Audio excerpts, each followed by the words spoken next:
Welcome, ASUN fans, to another edition of the Lunchbox, where we take our lunch hour and talk with your favorite ASUN athletes. Today on the Lunchbox, we have 2023 ASUN Player of the Year and 2024 Preseason Player of the Year, Lipscomb Volleyball's Meg Mersman. Welcome on the Lunchbox. Thanks for having me on here. So first, congratulations on being named the 2024 Preseason Player of the Year. How does it feel to have earned that honor, and how has that recognition impacted your confidence and approach to the game this year? Yeah, obviously it's very rare in the sense for a middle to get player of the year as well as preseason player of the year. So I think that these awards kind of speak to the confidence that my teammates have in me.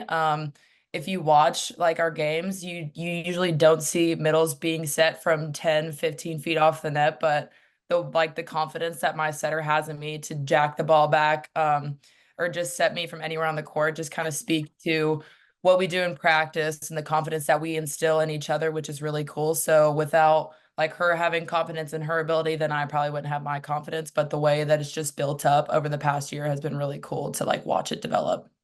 It's awesome. I'm glad to hear. It seems like you guys are ready to go for the 2024 season then. For sure. What kind of initially drew you to Lipscomb? And what experience kind of shaped you as a volleyball player there? Gotcha. So I was actually committed to another school before Lipscomb. It was a Power Five school. I think like I was pre-COVID recruiting, so that was back when you were committing like in middle school. Everybody was getting snatched up really quick, so that's kind of what I did. I was attracted to the big school. There was a coaching change, so I kind of like thought back through the whole recruiting process of if I wanted anything differently.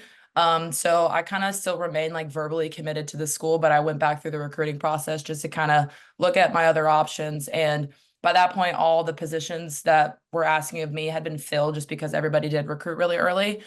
So then I found Lipscomb, and it came down to Lipscomb and one other school, and they're pretty similar in size. And then I was just thinking, most of my family is in Nashville. My grandparents had relocated back here, so I was able to get to see them if I were to move to town. And I also thought about, okay, am I actually going to be able to play for a Power Five school, and will my name be known in that conference? So I think kind of going back through the recruiting process and thinking about smaller schools, smaller conference means that I would have more of an impact, which is kind of what I've been able to do in my time here at Lipscomb.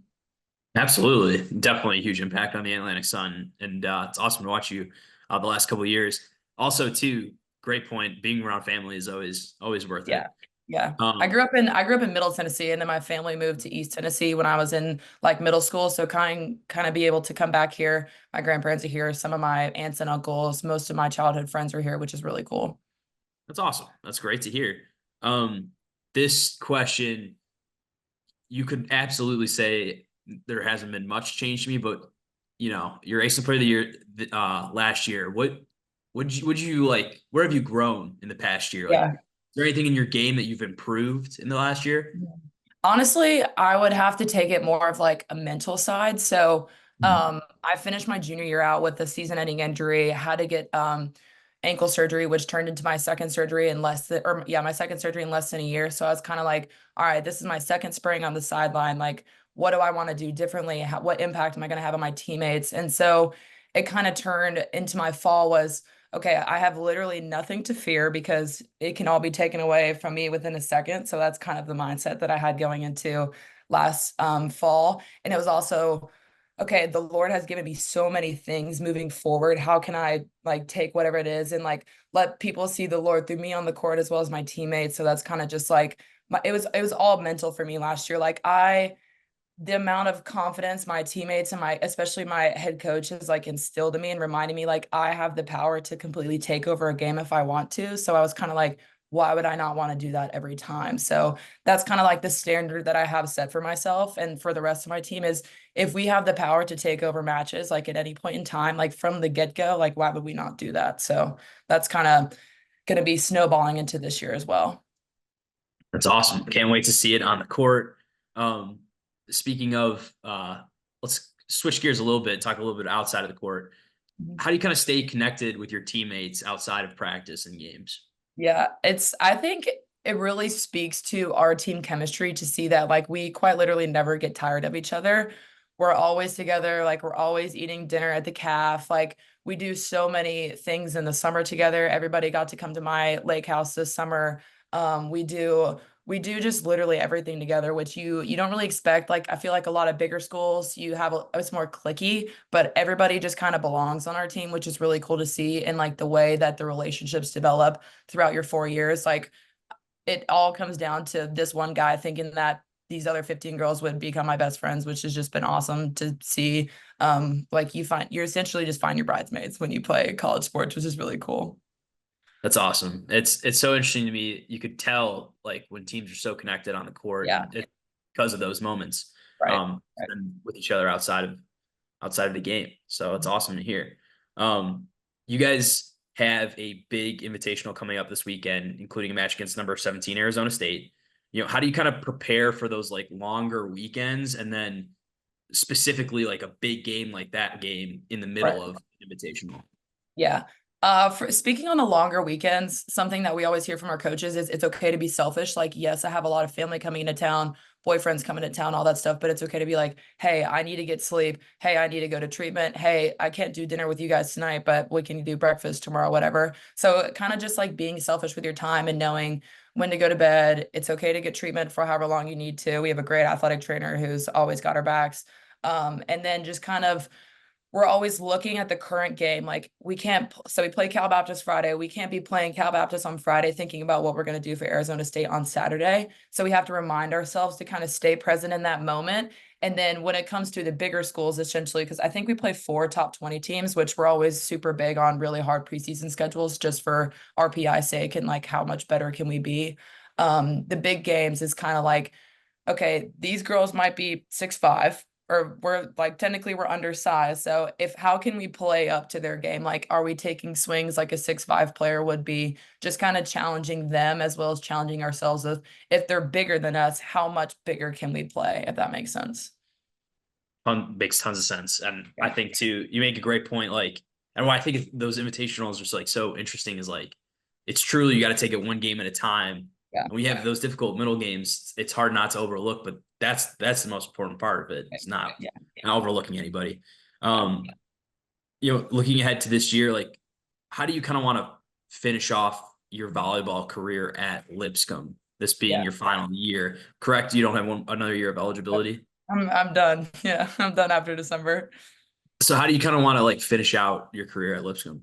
Yeah, I think overall I just want to leave it better than I found it. Like how like the kind of impact that I've had on the program is it better than how I found it 4 years ago? That's kind of just been like my mindset. And a lot of times how we say things is just leave it better than you found it. So the love that I've grown for the past 4 years. I definitely wasn't like a super I mean, I was an outgoing freshman, but I wasn't like a I'm gonna tell my teammates I love them all the time and I'm grateful for them. So that's something that I've really grown in is just being able to tell them like I love them no matter what, all the other things. So just kind of how can I impact the program into a way that makes other girls who like we're getting girls on visits that are born in like '08 and I'm hearing that born in '01 and I'm like, oh my gosh. So the fact that there's like these such young girls coming on the visit and like I remember the shoes that they're in and the way that I saw that the girls love each other and the way that the coaches love the players, that made me want to come to that program. So I'm just kind of thinking about the future. What am I doing for the program now that's going to make a girl want to come here in another 10 years is kind of the way that I look at it.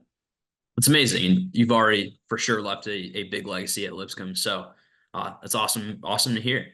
As part of the lunchbox, we also always ask a food related question.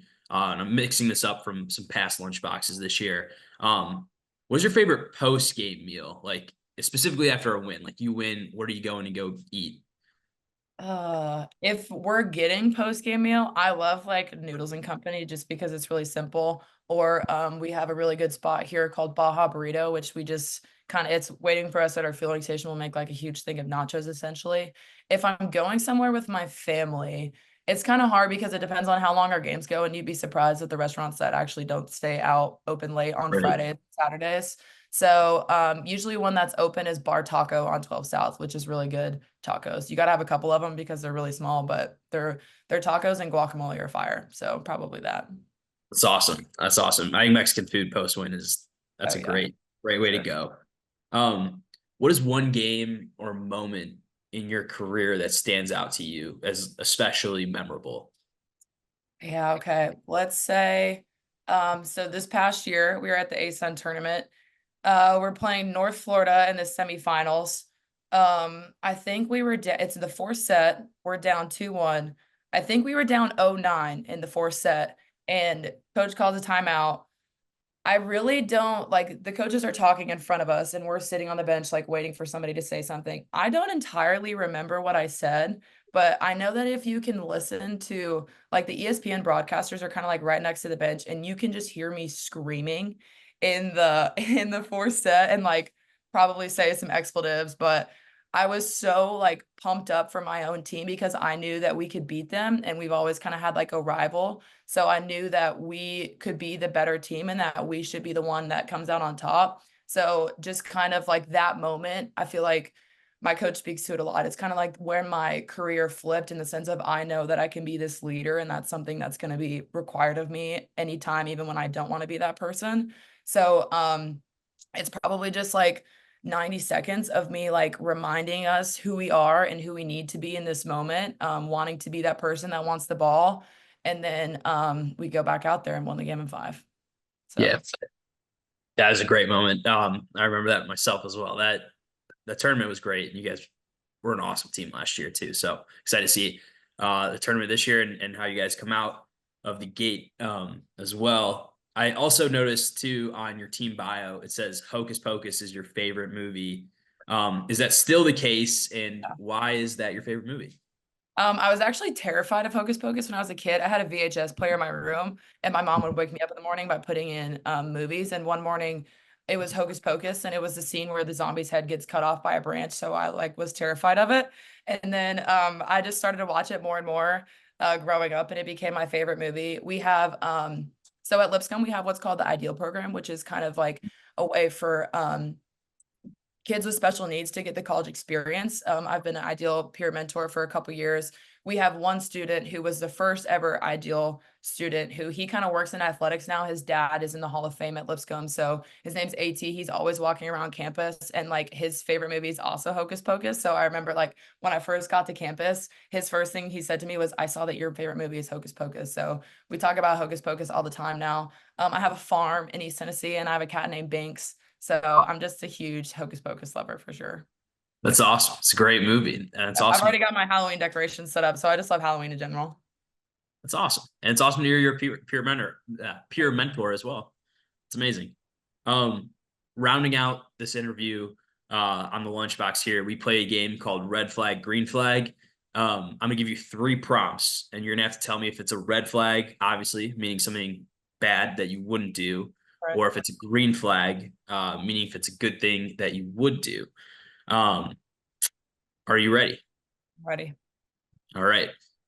Playing beach volleyball over indoor volleyball. For me personally, Yeah. red flag. I'm too tall and slow to play beach. That's for sure. I'm not a beach girl.